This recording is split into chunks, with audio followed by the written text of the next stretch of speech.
righty. Welcome. It is episode 5. It's like our 5-episode anniversary. Hey, congratulations. We did it.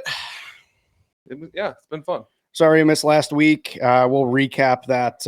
It was crazy. That event we covered, so we didn't have a chance to do a podcast last week, but had a blast out there at that Fiesta Bowl Par 3. But yeah, it's been busy. We had some Halloween mixed in there. Happy belated Halloween.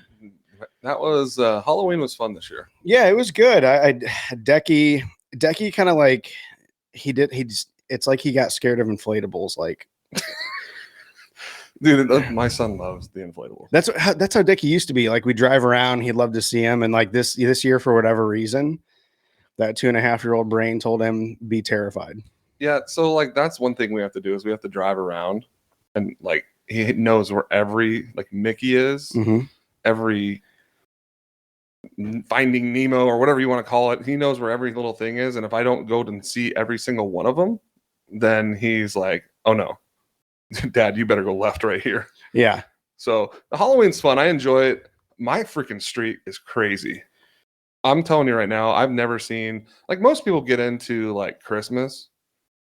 Like, my neighborhood is into Halloween like, all day, beyond anything I've ever seen in my life. There's a street, legitimately, the whole street is decorated like to the hills. A Halloween night, it was smoke and fog the whole street. There was probably 150 golf carts. There was probably 4,000 people. It was like something I've never seen. That's awesome. But it was the coolest Halloween experience I've ever had. And my kids were just like eyes wide open. And we were on the golf cart and they were just like, "Let me get off. We've got to go." Yeah. I was surprised. Our community, it's a new build community. So I didn't know like how busy it would be. But I mean, it was nice. It had the classic, middle-aged couples passing out full bars of candy, which of course I tap into because kids can't have too much candy. Dad's got to vet it. Well, so as a kid growing up, I don't know if you were like this. I mean, obviously my physique, I know all the fun things, but I remember growing up, we knew exactly what houses gave out full size candy bars, like soda pop. They would give out like soda pop, soda. They would give out cans of soda, like full cans. So like you knew all the good houses, and you're like, I gotta go hit them before they run out. And so like we would have all these little areas like you would hit first, and then you're like, okay, we'll go to all the little peons that got the little bowls of candy. And then you also look and like, we're the type. So our neighborhood, everybody kind of goes to one house, and then we just dump candy into like one thing. So like our street kind of sucks because we all go out and trick or treat to like the other neighbor, like the other street that had all these things on it. So like I always laugh because I can see on the cameras like the kids just in there just like grabbing handfuls and like filling their whole bags full of it. Which, I mean, I don't blame them. No, take one, please. You think that's really going to happen? Take one. Yeah, I told Decky every house take one, and then one turned into 7. So did you dress up? Kind of. My son was Olaf. My daughter was Addison from some movie. It's like a cheerleader, zombie. Yeah. My wife was the other zombie cheerleader. Okay. I am usually the type that I'll just wear like a headpiece. So like I wore the reindeer ears for Sven or whatever that from Frozen. Yeah. So I'm that idiot just walking around with antlers? with antlers on my head. Hell yeah. Yeah. What did you dress up as? I didn't. Why? I had a wardrobe malfunction. Oh no. Was it? So I was supposed to go as Woody. Okay.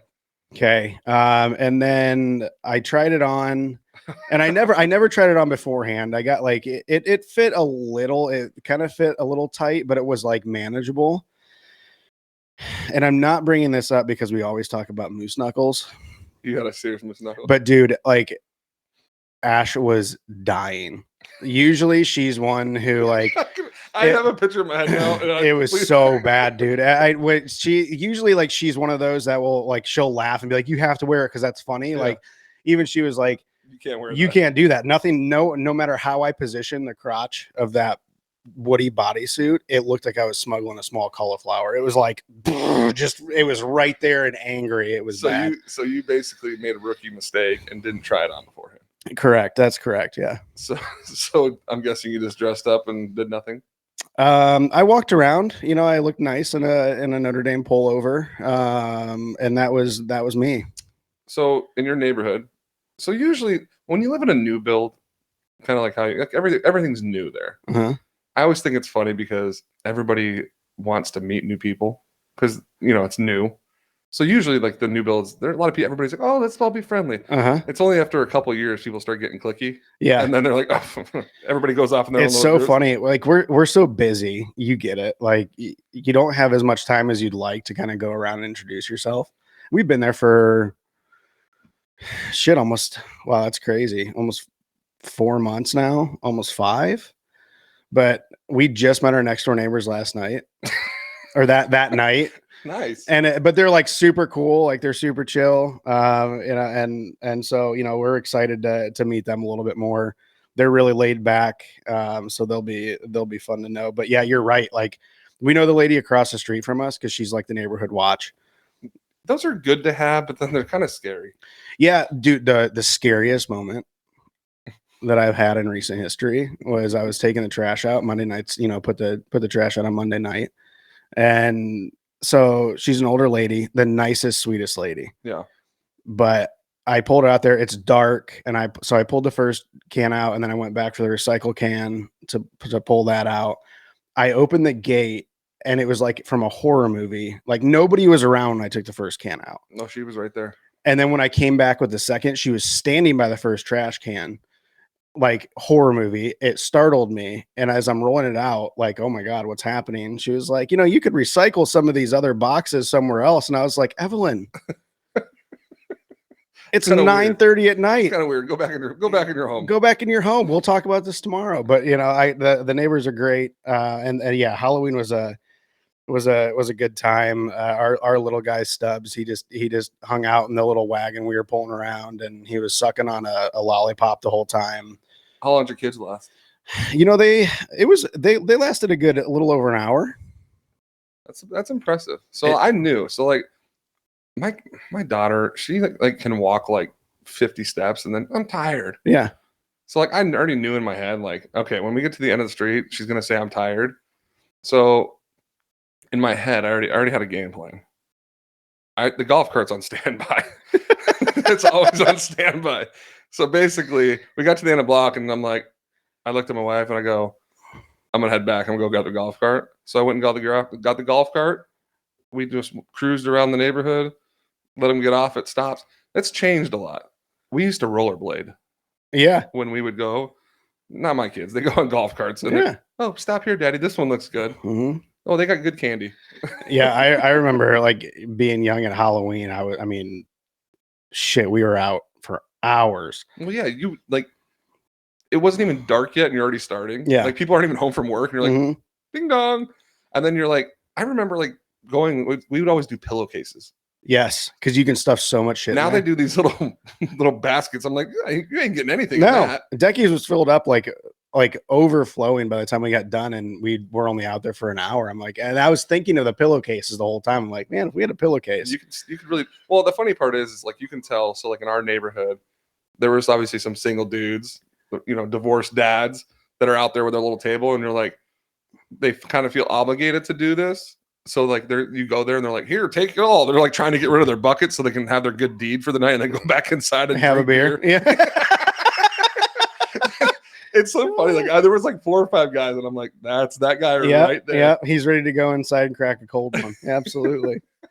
Oh, Halloween was blessed though. I had a great time. I always like the holidays. Now that my kids are getting older, it's more and more fun. Yeah, absolutely. That's like this kind of starts that full swing into Thanksgiving, Christmas. Oh, great! It's stressful but also fun. So I'm excited. We still need to get a tree. You know what's crazy? My Christmas lights are already up. Yeah, I know. They were working on them yesterday. That's crazy. Yeah, I feel like that weird guy in the neighborhood when it's like it's November 1st and they're putting lights up. So I'm like, do I turn them on? What's the rule here? I mean, it's November. Most people If you- say like if after you- Thanksgiving though. If you ask my mom, well, my mom was one that like growing up, we had to like make her promise us that she wouldn't start listening to Christmas music until at least Thanksgiving was done. But to my defense, like I'm already starting to see Christmas stuff in the store. So. It's dude. It was up when Halloween candy was on, like before Halloween candy was half off. Yeah, now they've got the Christmas stuff out. Yeah. So you know what? I'm living with it. November 1st is a new day. Lights go up. Enjoy it. Yeah. I'm changing the rhetoric. Absolutely. I like it. You're a real trailblazer. Yeah. You know what? I'm gonna see how many of my other neighbors are like, sweet, we're doing it. No, but going back to it, so last week was crazy. Last week was nuts. We covered, so we're really excited. We're partnering and collaborating with Fat Rides. Yep. Based out of Phoenix here. You guys have probably seen them. They're like the big fat tire scooters. Yeah, so they have like the golf attachment, which is cool. So it kind of goes everything. Like, you know, we kind of talked about like different companies that we like to collaborate with. You know, obviously like Sub 70, Sunday Swagger. You know, those guys. We kind of look for companies that kind of fit our lifestyle that we like. And you know, with the Fat Rides, dude, they're a blast. You rode one for the first time. Oh man, they're too much fun. Like you're hooked now. I mean, like the first time riding it, like when we rode it back to the clubhouse for lunch that first day, I was like trying not to die, but like, dude, I could tell you were a little nervous. I'm 4 wheels, I'm good, but like 2 wheels, you know, it just takes a little bit more. So they're really addicting. I'm excited to get those out on the course and get some really cool content with those. The fun thing about those is like I have, you know, obviously I have 2 of them, mm-hmm. And when I'm riding around the neighborhood, it's like everybody wants. They're like, oh, dude, those are sweet. They're literally like an adult scooter. They are like, it's kind of the cool Vespa or like the little. That's a really good way to think. You know about what I it. mean? Like, you don't really. It's kind of like a scooter. You don't want anybody to really know you're riding it, like the Vespas back in the day. But now these are cool. These are really cool. They're badass, and they get up and go. I mean, you don't think that like 20, 22 miles an hour sounds like a lot, but when you're riding on something with 2 wheels, it feels like you're going fun. 50. So yeah, we were out with them. That par 3 challenge was interesting. That was fun. So yeah, we covered that for 3 days. It was a big, massive charity event that the Fiesta Bowl puts on. The corporate sponsors who donated, their teams come out and they play. So we had a lot of like the interactions that we had were priceless. Hilarious. It was priceless. That was the cool thing about the thing. You know, the whole tournament was just the different types of people that we met, and it was like all walks of life. Yeah, you know, like day one was like it was pretty funny. So like day one was obviously a corporate, all like Chapman, you know, Chevrolet or whatever they were. So like the employees were kind of on their best behavior because they were playing with like their boss. Oh yeah. And then as soon as they left, it was like a different group, and it was like rowdy. It was like, game on. Game on. Yeah, we're gonna have a blast with this. But it was fun to see. So like the par 3 challenge, like the Mountain Shadows is where it was at. Yeah. And I've never played there before, but like the hole that we were kind of like hanging around on was the hole 14, like 80 yards. I know. Like that's the thing is par 3s are a pain in the ass to begin with. Yeah. And we had the I would call it a privilege to watch because that 82 yard shot is not many people hit it on the green. It's hard. And that was amazing. I mean, there were golfers who you could tell were just kind of there. They had never golfed before, but we also had quite a few really good golfers. And I would say, you know, we talked about greens and regulation on a past episode. Yep. And under 100 yards, a tour average is like 80% Dude, I'm telling you that the average maybe 50%. Yeah. Maybe at best. Well, and even the hole 15, which was right next to us, that was like, what was 182 yards. And there was very minimal amount of people that hit that. Like that was a tough hole. It was rare. We were watching all of it. I mean, if one person in the group hit the green, it was a miracle. I mean, that just goes to show you that like you can throw anybody out there, and it's tough. Like par 3s, if par 3s, it's always that mentality of if I don't hit the green, I'm just trying to make bogey. Yeah. at that point. Because and especially like that course is specifically a par 3 course, so it's set up with a lot of danger around the greens. It was tough. It was tough, and we went out and screwed around on that final day, Mm-hmm. and we did that 5-hole match, Oh boy. and Let's talk about that. it was because it's interesting because and then when we played golf, when we played Tuesday, Yeah. when we played golf Tuesday, it was like it just kind of gives you a glimpse of what golf is really like. How you can start off hot, you can have a hot hand, and then things can go south quick. Well, I mean, for instance, that par, the 5-hole challenge that we played, I think I was 1 over through 3, Which is really good. which on that court, it was really good. I mean, we played with 13, 14, 15, all the way up. Yeah. So, like, I'm 1 over, and then hole 15, which was that hard part, that was probably the best shot I ever hit in my life. You absolutely stuffed that iron. I mean, I probably would have won closest to pin because there were not many people hit that. Honestly, you would have. Like that's what was crazy. I mean, there are people who would hit the green, but like that green had 4 or 5 different tiers to it. It was insane. And I got up on that top tier. Which is, yeah, and we never saw anybody. We'd have people where like I like flubbed my like chip shot to like in that little gully, or you'd have them like over on the left and you had to go over like 4 different breaks and 2 shelves. Like that's where par 3s are really tough is, and even if you hit the green, nothing's guaranteed. Yeah. And then, that last hole, we both puked all over ourselves. Well, that was the crazy part about kind of talking about golf. You could be on this run. Like, there's two things I'd like to talk about. And I blame you. I blame you. One, the par 3 challenge, I'm 1 over through 3. I think you started off a little slower. I think you were 2 back. I couldn't putt. You were struggling a little bit on that. Then all of a sudden, holes 4 and 5 come around. I double and triple.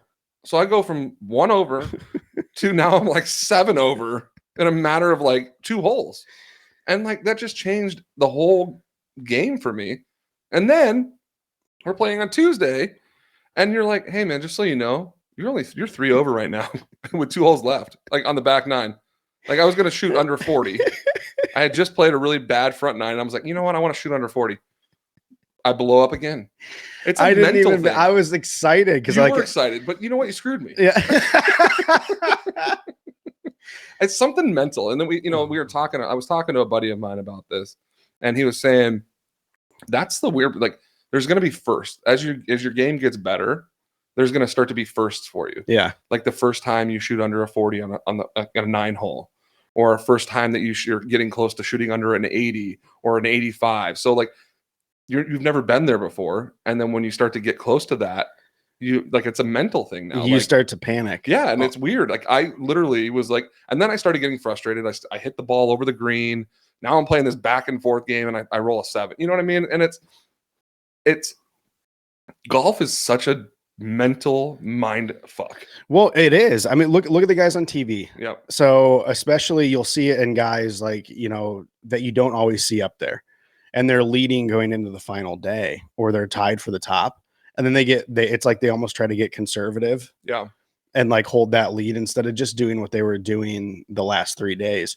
And that's no different. Is I used to be horrible about that. Like I would be through like I would like have my score in my head after every single hole. And I'd be like, okay, if I do this, and that, then I can, shoot this on the front 9. And so I used to play these games, and I was so in my head with it that I couldn't even hit a shot. Yeah. And so like I kind of changed that tune to now I just kind of write the score down, and then after 9 I'll check it to give me an idea where I'm at. But because if I start doing that, because I'm right around 80 and consistently I can hang around, especially when I'm playing regular golf, I can hang around in like those high 70s. Yeah. But I've had several times where on the front I'm like even, and I'm like, oh my God. Mm-hmm. And then I shoot a 44 on the back. It's tough. And that's something that I have to figure out for my game as well, is like I've noticed a lot of my scores, I struggle in the front 9. And I think maybe I'm not warming up properly, because every time I'll shoot like a 45 on the front, and then I'll shoot like a 40 or a 42 on the back. And it's consistent. So there's obviously something that I'm doing that I'm not getting ready to go you got to do the 80% rule. So the 80% rule is one Justin Thomas is really big on. Okay. He will warm up with his wedges and short irons. Okay. He will spend 80% of his time on mid irons, so like a 7-iron and down, and the other 20% on the longer clubs up through driver. Because, I mean, granted, guys like on tour, they know what their driver's going to do most of the time, so they don't have to work on that as much. But where do they make their money? It's stuffing it close, making the putt. Well, I think what I've noticed just by screwing around on like the simulator, it's like my body. It's like I'm like the Tin Man. Like I need to warm up my body and like get everything moving. Like I'll notice when I'm in there just firing up shots in the mission. I'll start with my wedges. Mm-hmm. My swing speed and ball speed is just so low because I'm just like not moving, I'm not getting through the ball. And as I kind of get going and the more and more I go, picks up, everything starts to pick up. So I'm like thinking in my head, like maybe I've got to kind of figure out a routine to where I'm kind of getting my body like lubricated. It's true. It's weird to say, but like I'm just like as I'm getting older, like things creak and it's like I got to get things moving a little differently than I did before. I've noticed it over the last couple years. I used to be the guy who'd be there an hour early, take my time on the range. I have a hard time with that. But like having kids and having a busier schedule makes a big difference because you don't have the time to be there an hour beforehand. Yeah. So, that's where it's important. That's just make sure you hit the wedge shots, make sure you hit the half wedge shots because those do come up and those are the ones that usually. That's something I have to work on. My wedge game has gotten a lot better with full. If I can do a full swing, I'm pretty confident now.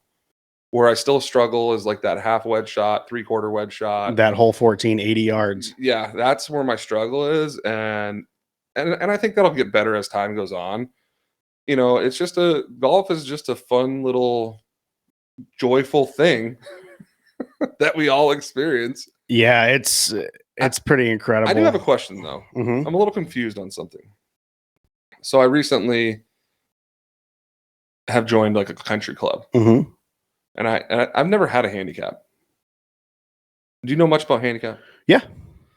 So I'm putting in my scores last night because I'm playing in the men's league, and you obviously have you have to have a handicap in order to do this. And I consistently probably shoot mid 80s, maybe sometimes 87, depending on where I have. Yeah. So I'm putting all my scores in. My buddy that that I'm playing with, he told him I was like an 18. Which I was like, sweet. Yeah. I'll take that. Get a couple extra pops. But in my head, I started thinking like, oh, that's not too far off. And so I'm putting my scores in last night and I wake up this morning because it takes like a day to like do it. And it said my handicap was an 11.1. Here's why. Yeah. Why? So what happens is every course has a slope rating. I think it's because I play the further tees. It is. So the back tees on any course obviously are going to have the highest rating with that. Okay. So you'll see it on there on every scorecard that each individual tee box will have like a number, two numbers next to it.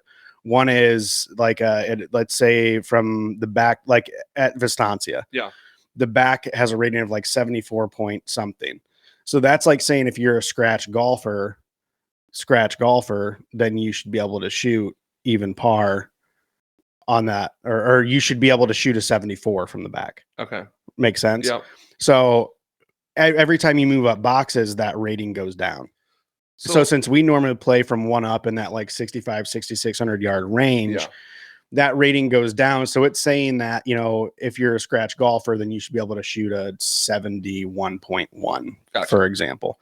So your scores, while let's say you were 14 over, 15 over, it's all calculated in the system based off of what tee box you played from. Okay. That's why. Because I'm looking at it going like, there's no way that I'm an 11. But I guess if I played maybe the proper tee box, if I'm playing the white, or whatever, that maybe I would shoot like an 82, shave a few strokes off. So like I kind of understand the whole like handicap system. So like, let's say you're a 7 and I'm an 11. Kind of a dumb question, but like, am I getting strokes on 4 holes then? Yes. You would get strokes on the 4 hardest holes on the course. Okay, so then you're not getting anything from me. Correct.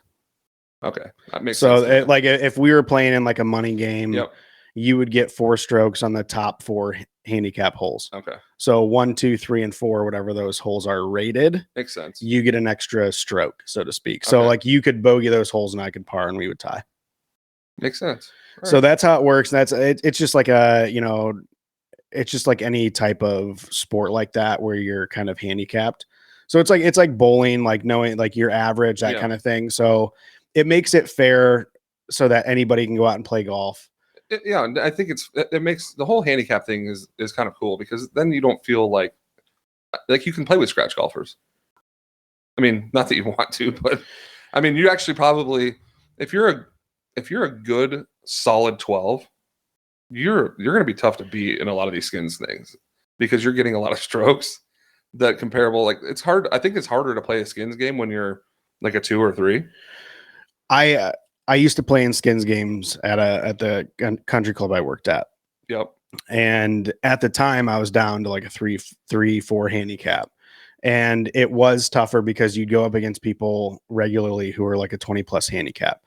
And some of them were sandbaggers. Yep. Right. And that's a whole different discussion. But what's tough about high handicappers is, and we've all been there getting into the game, is one day you're going to just catch fire. Yeah. And you're going to fire off like a high 70s, low 80s number when normally you're shooting upper 90s.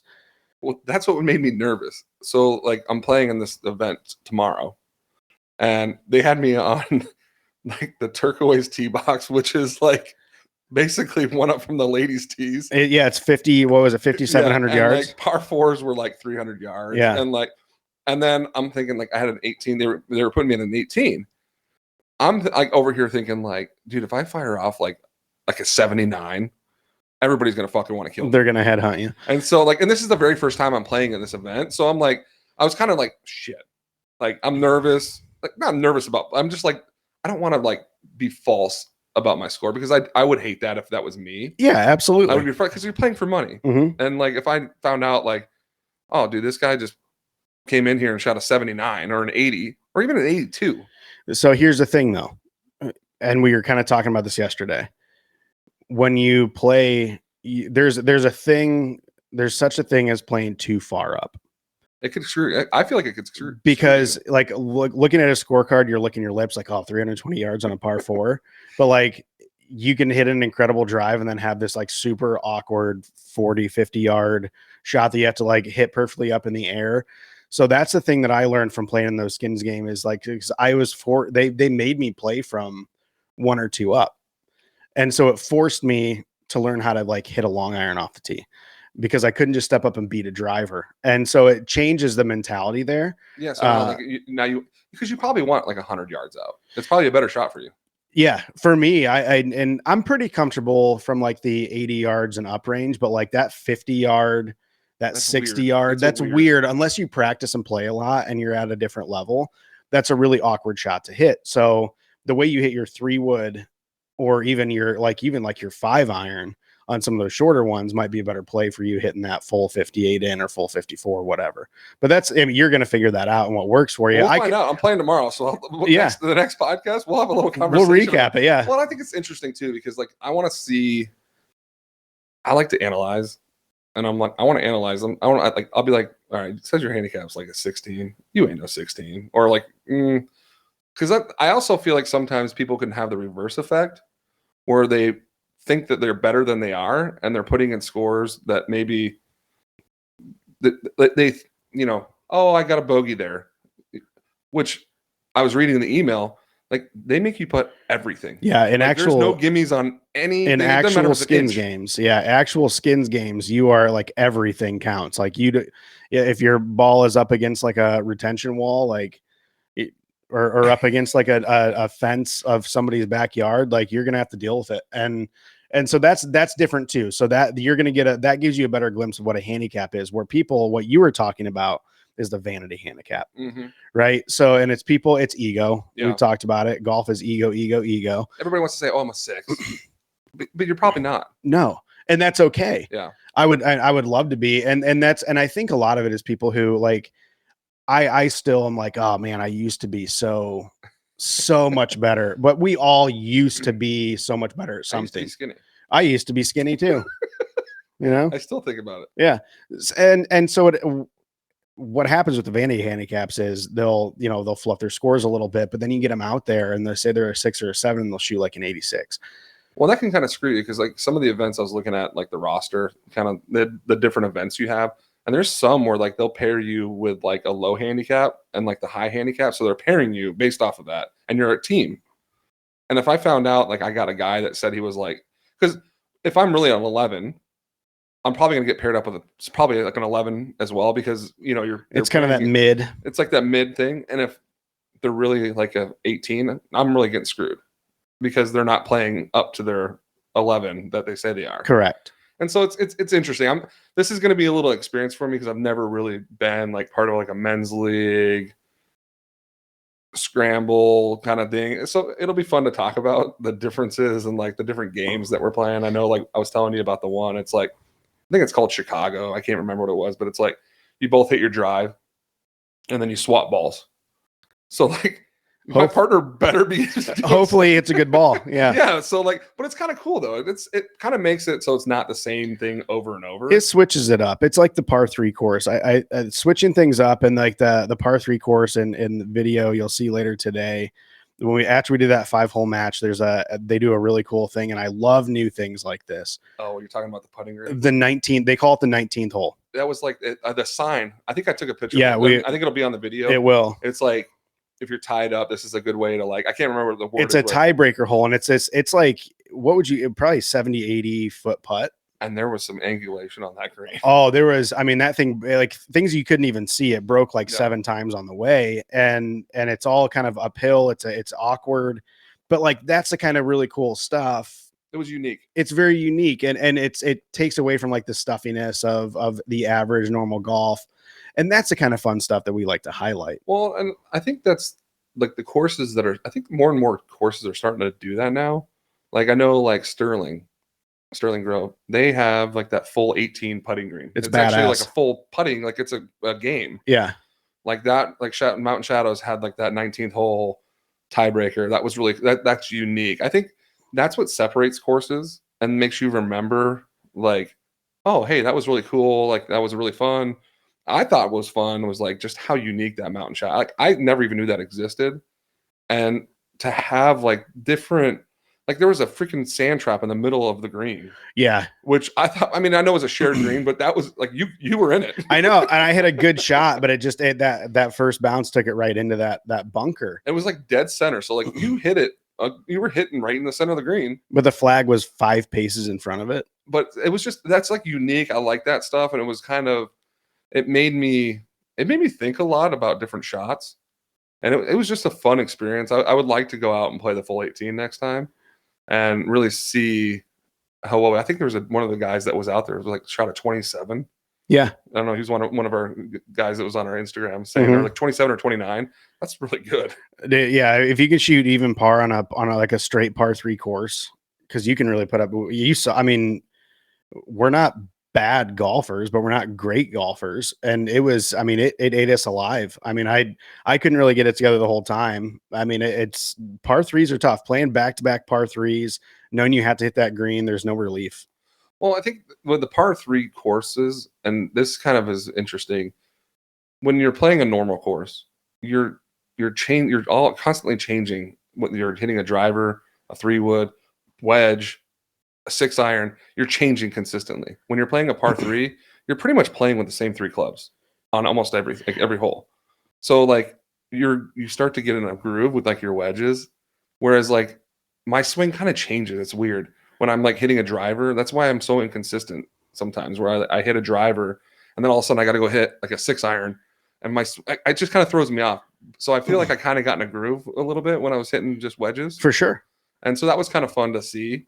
But it would be fun to go out there and maybe we can try to find some more of those uniqueness, like different golf courses. Mm-hmm. I didn't even know it existed. Yeah. Until, the Fiesta Bowl had us out there for that, which that was awesome. Yeah. I had a blast. So much fun. We've got a lot of really good contacts from that. Really, really excited for what the future holds. Our partnership with Fat Rides is going to be incredible. And then, working on some other really cool, ventures, so to speak. Yep. So yeah, it's lots of fun stuff coming. We're really excited. And then, yeah, it's Golf Swing is in full season out here, so it's time to really get back into it. It's time to get the ball striking back in. You know what I hate about right now? We're in that weird lull. Not lull. Everything's cart path only right now, and it drives me fucking nuts. Two big guys. I wore new shoes. I wore some different shoes I've never worn before. You broke in shoes on the wrong day. And we walked so much that day. Every shot that I had was on the opposite side. I swear to God, you were like trying to stay away from the cart path as much as possible.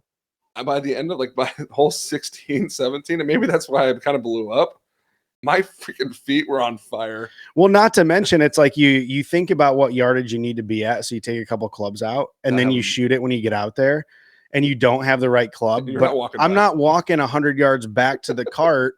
That's what happened to me a couple times. And I'm like, it's the same thing. You're like, fuck it. Yeah. I'm not going back. I'm choking this down. I'm going to try to full throttle this. Yeah. So it changes a little bit.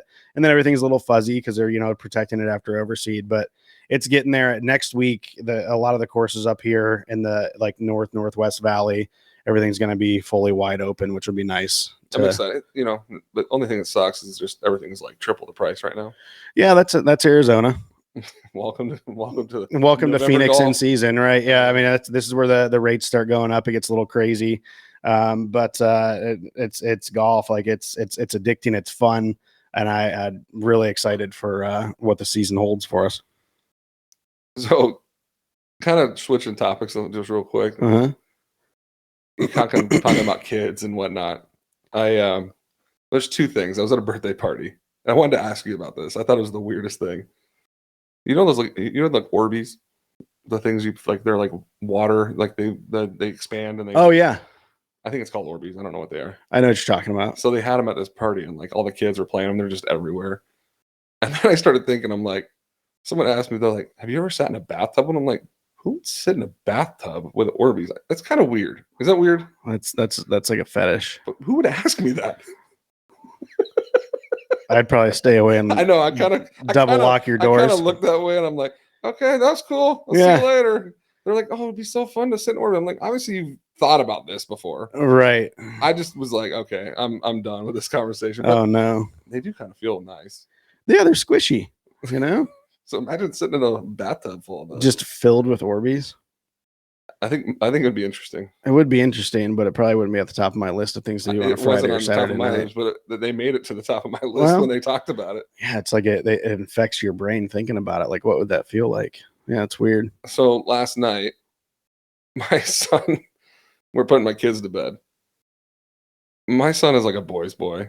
I have a problem with him sometimes because he's little Bam Bam. So my daughter, she's a little sweetheart. She gets in her bed. She's ready to go night-night. And my son's like, I want to go give her a kiss and say goodnight. So he rolls up the stairs. She's got a bunk bed. He's up the stairs, and I'm like watching because this kid probably would just jump off the top of it if I wasn't paying attention. And he gives her a kiss, like all nice and sweet.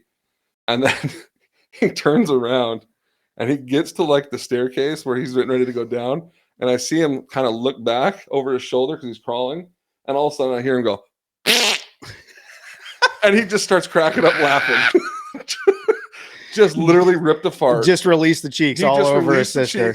And just looked at her and just started laughing. And he walking down the stairs like, and I'm like, oh my God. So obviously my kid can fart on command.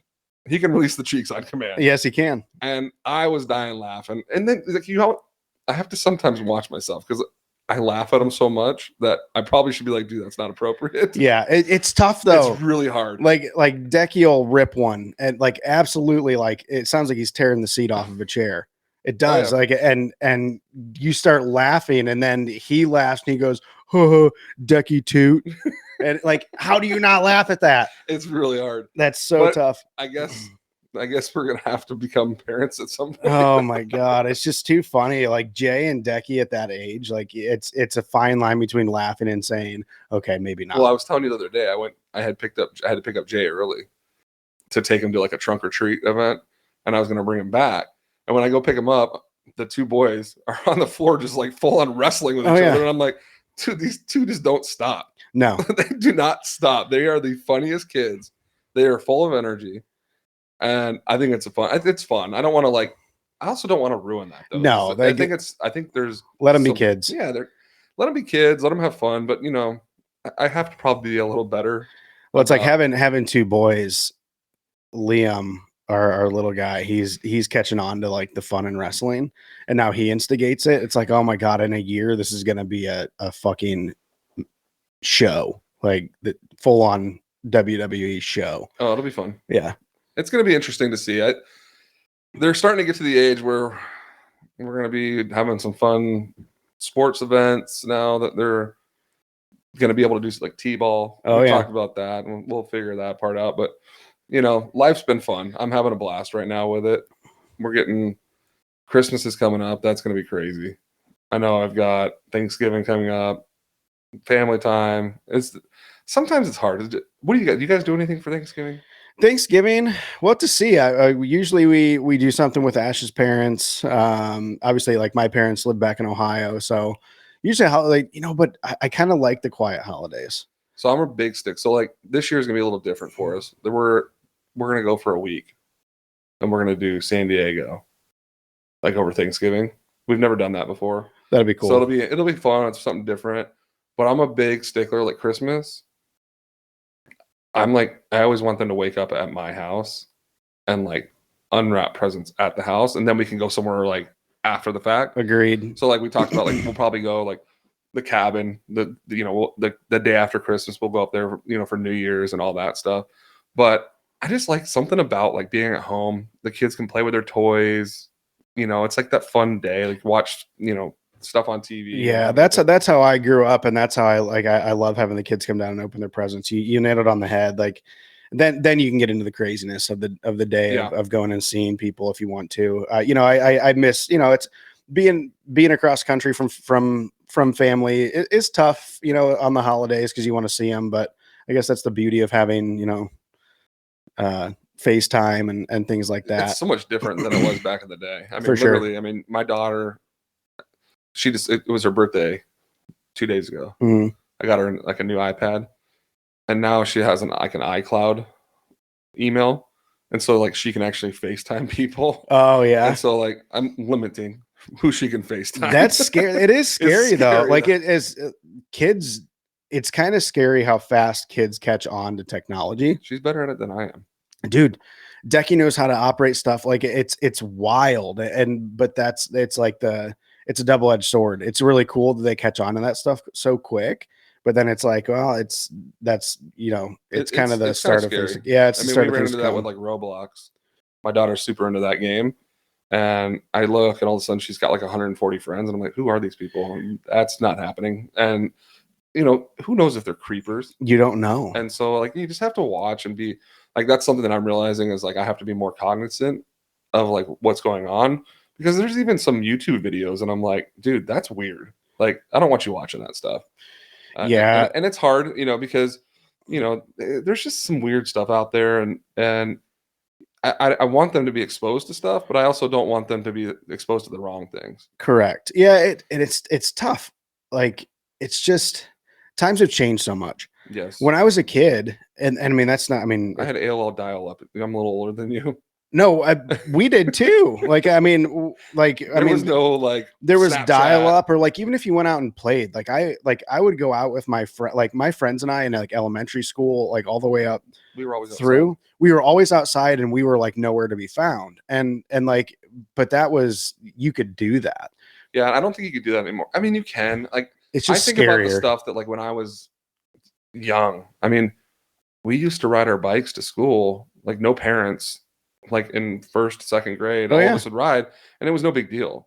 Now, like I could not. My daughter's in first grade. There's no way I would let her ride her bike from here to school. No shot.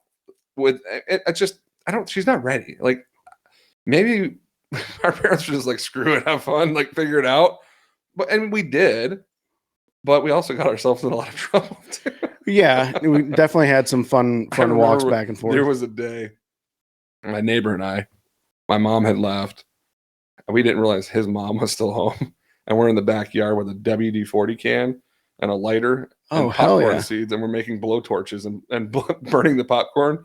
Really dumb. You were just cooking popcorn. We were. And his mom came over and was like, "What are you guys doing?" And we're like, "Oh, shit."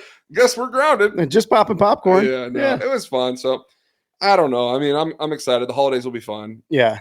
I know we're going to be, we'll probably have some fun, interesting conversations about family time and different things we're going to be doing. But, we're going to play some golf, enjoy life, and see where it goes. Absolutely. Well, thanks for tuning in for episode 5. Recapping, we talked about some Halloween, did some, recapped our Fiesta Bowl fun. And then talked about our current golf games and what we're working with, things going on, and rounded back out with a little bit of family talk. So yeah, we're heading into the holidays, and happy belated Halloween again. All right, let's get excited. All right, keep releasing those cheeks. Right, see you next time.